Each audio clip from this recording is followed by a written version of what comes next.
You think you're teaching your child how to behave, but the truth is, most of what you're doing only works when you're right there. In this video, you'll see how small daily reactions are quietly shaping your child's brain in ways you never intended. Your child starts screaming in the middle of a crowded grocery store. You can feel every pair of eyes turning toward you, judging. Instinctively, you hand over the phone.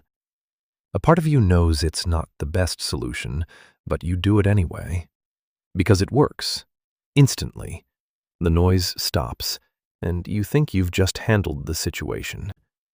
But in reality, your child's brain just learned something else entirely. It didn't learn how to be calm. It learned how to escape the emotion. And that is only the beginning. Your child starts crying in a crowded room, and you can feel every eye in the place turning toward you. Instantly, you reach into your bag and hand over the phone like a digital shield. It works. The screaming stops. But deep inside the brain, a dopamine shortcut is being reinforced.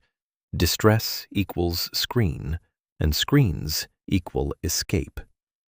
Instead of learning to process an emotion, your child is learning to drown it out with instant stimulation. The vital skills of self-soothing and enduring boredom are stripped away in a matter of seconds. You don't give the phone to help your child. You give it to end the moment.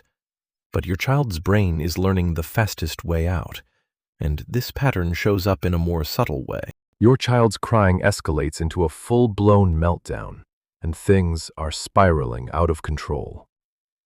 In a moment of frustration, you snap. "Stop it, there is nothing to cry about," as your own voice tightens with tension. Emotions don't vanish.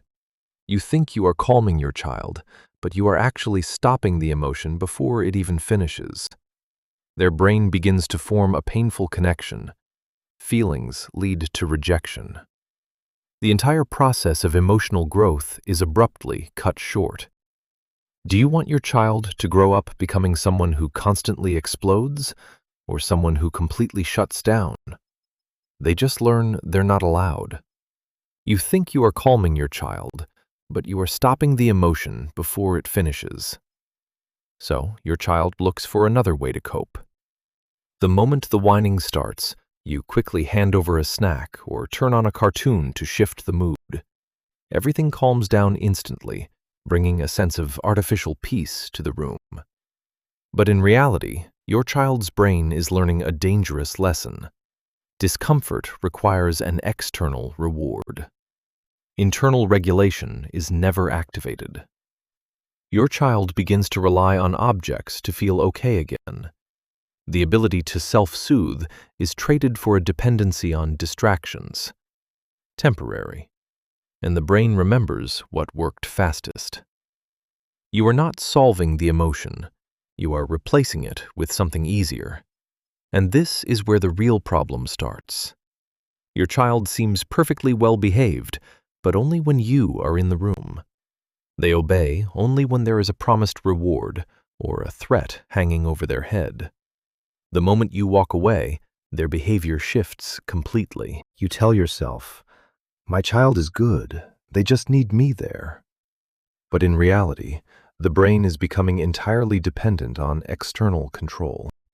The internal circuits for self-regulation are weakening because they are never practiced.